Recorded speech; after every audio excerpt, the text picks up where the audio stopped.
Well, the Bank of Canada held interest rates steady, but officials made clear that they're not sure about the duration of the pause, nor in which direction borrowing costs are heading.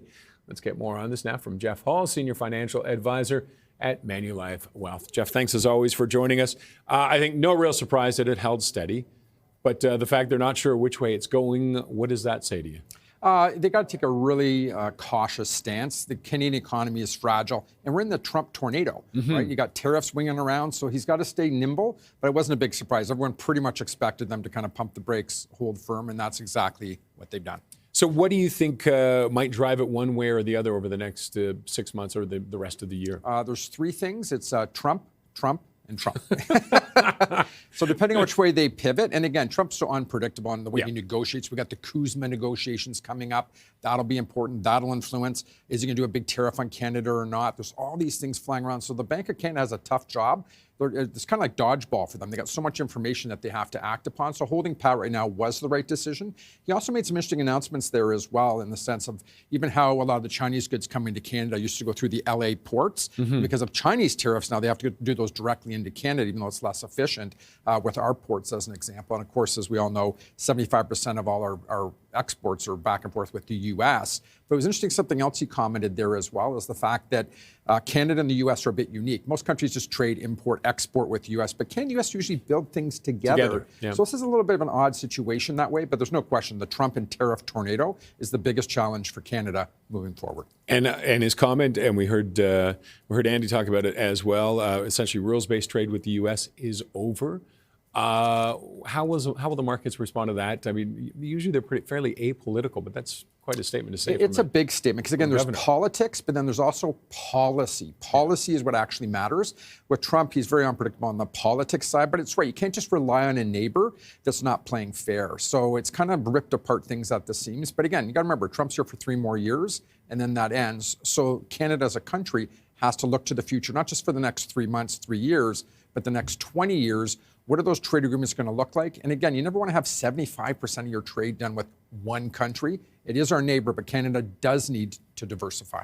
But it's so, I guess the problem is it's so easy to do that trade. And it's so intertwined, and we've become used to it. And this has been a bit of a wake-up call, I think, with Trump.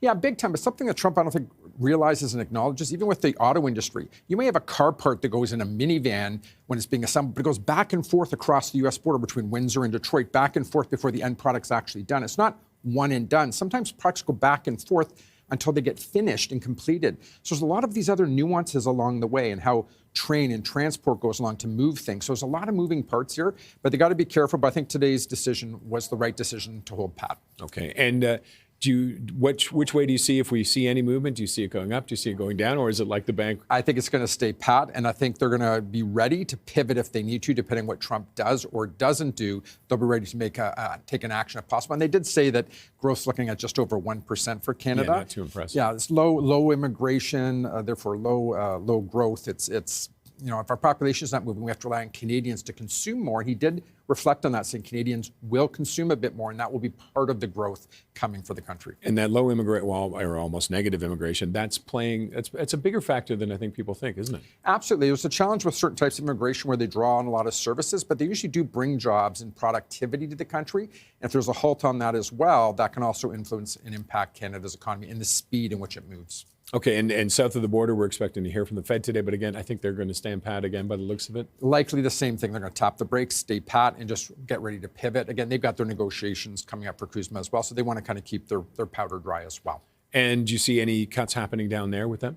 No, I say it's staying exactly pat. I think over the next few months, and also over the next few months. Again, everyone's ready to pivot, but again, because Trump pivots in 1 hour or even within the same press conference, everyone's kind of shell-shocked, keeps their hand on the steering wheel, ready to go left or right. That's the key, both for Canada, the States, and of course the rest of the globe that does business with the U.S. is they just got to be ready to pivot in a moment's notice. That's the most important thing. And if the U.S. over the next, I've heard talk 2 to 3 cuts they're saying down south of the border. What kind of does that put pressure up here at all, or can they keep it? No, not necessarily. Because we heard him comment on the Fed. A good, healthy Fed down south of the border. Independent Fed. An independent Fed is good for everyone. Absolutely, because really the U.S. does bring stability to the world. And if you have a Fed that's not totally independent and they have puppet strings being yanked on by President Trump, that influences and worries the world that things are going to be influenced in the wrong direction. So an independent, strong Fed is important, and hopefully that'll continue because that helps the whole globe as far as next steps. Just getting in. I was looking at some of the numbers for this. We're waiting the Mag 7 coming up, and the big one 3 today. The market started off with a bang today. They slowed down a little bit. You surprised by that? Are they awaiting those numbers? Yeah, more or less. There obviously the decision from the Bank of Canada today, the Fed today are the most important things people are watching. But you have two huge giants today of the Mag 7. You got Meta and Microsoft bringing out their earnings today. And what's really interesting about that is those are the two biggest customers in the world of NVIDIA.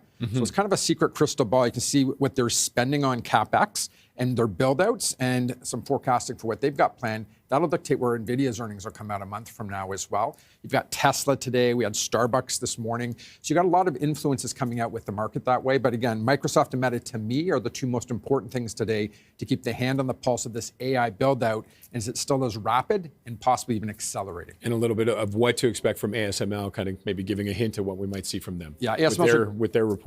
A great company out of the Netherlands. They are one of the only companies in the world that can do what they do, which is making that very sensitive equipment, the lithography equipment that makes the chips for all the world to consume. And obviously the biggest customer for them is Taiwan Semiconductor that makes about 80% of Earth's chips, especially the most sensitive chips. It's a great company. And that'll also be a bit of a bellwether to see the whole supply chain. But it all starts at the top, the pull from the Microsofts, the Meta, the Mag 7.